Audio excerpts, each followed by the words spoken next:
چنانچہ غامدیہ قبیلہ کی ایک عورت نبی علیہ السلام کی خدمت میں حاضر ہوئی، کہنے لگی اے اللہ کے حبیب صلی اللہ علیہ وسلم، مجھ سے بڑا گناہ سرزد ہو گیا ہے، آپ مجھے پاک کر دیجئے۔ نبی علیہ السلام نے دوسری طرف دیکھ لیا، اس نے ادھر سے آ کے پھر یہی بات کی۔ آپ صلی اللہ علیہ وسلم نے تیسری طرف دیکھا، اس نے تیسری طرف آ کر یہی بات کی۔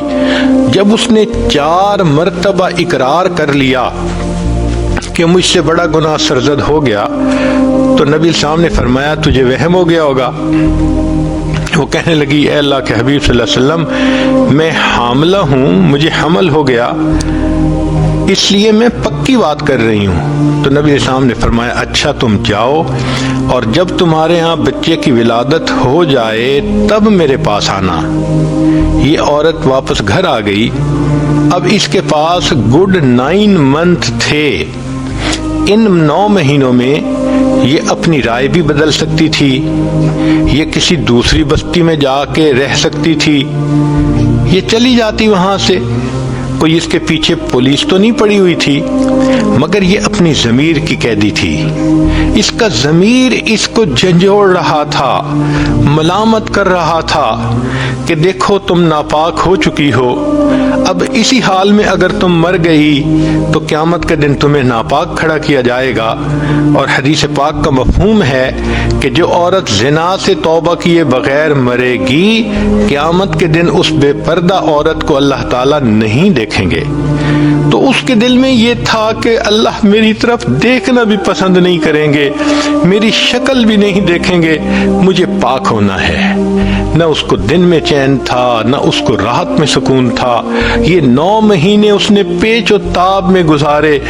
زمین اپنی پوری فراخی کے باوجود اس پہ تنگ ہو گئی تھی، وقت نہیں گزرتا تھا، وہ دعا مانگتی تھی میں جلدی فارغ ہو جاؤں بچے والی امانت سے، اور میں پاک ہونا چاہتی ہوں۔ جب بچے کی ولادت ہوئی، وہ بچے کو لے کے نبی اسلام کی خدمت میں حاضر ہوئی۔ اے اللہ کے حبیب صلی اللہ علیہ وسلم، میرے ہاں بیٹا پیدا ہو گیا ہے۔ نبی اسلام نے فرمایا اچھا اس کو دودھ پلاؤ۔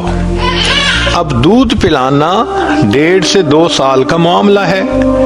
اس عورت کے پاس اتنا اور وقت تھا، اس عورت کی رائے نہیں بدلی، وہ عورت اپنی بات سے پیچھے نہیں ہٹی، وہ مکر نہیں گئی، بلکہ اس دوران بھی اس کی یہی کیفیت رہی، حتیٰ کہ جب بچے نے روٹی کھانی شروع کر دی تو وہ ایک دن نبی علیہ السلام کی خدمت میں اپنے بیٹے کو لائی۔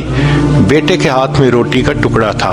اے اللہ کے حبیب صلی اللہ علیہ وسلم، میرے بیٹے نے اب روٹی کھانی شروع کر دی، دودھ اس نے بند کر دیا۔ نبی علیہ السلام نے صحابہ سے فرمایا کہ اس پر حد جاری کرو، اس کو پاک کر دو۔ وہ عورت جانتی تھی میرے قبیلے کی بدنامی ہوگی، وہ جانتی تھی کہ مجھے اذیت ملے گی، میری موت آ جائے گی، مگر وہ اتنا بھی جانتی تھی کہ دنیا کی ذلت کم ہے، قیامت کے دن کی ذلت بڑی اور بری ہے۔ لہذا اس نے کہا کہ مجھے پاک کیجیے۔ جب اس عورت کو رجم کیا گیا تو اس وقت ایک صحابی نے غصے کی کوئی فکرہ اس کے سامنے کہہ دیا۔ نبی علیہ السلام نے سنا تو نبی علیہ السلام نے غصے کی بات کرنے والے صحابی کو منع کیا اور فرمایا کہ نہیں، لقد تابت توبتن، اس عورت نے ایسی سچی توبہ کی ہے، لو قسمت بین 70 من اہل المدینہ وسعتہم، کہ اگر مدینہ کے 70 گناہگاروں پر اس کا ثواب تقسیم کیا جاتا، اللہ 70 کی بھی مغفرت فرما دیتے۔ تو ایسے لوگ کہ جن سے غلطی سرزد ہوئی اور پھر وہ عزم کے پہاڑ بن گئے، پھر انہوں نے ایسی توبہ کی جیسی کرنی چاہیے تھی، ان تائبین کے واقعات پڑھ کر بھی انسان کو ہمت ملتی ہے۔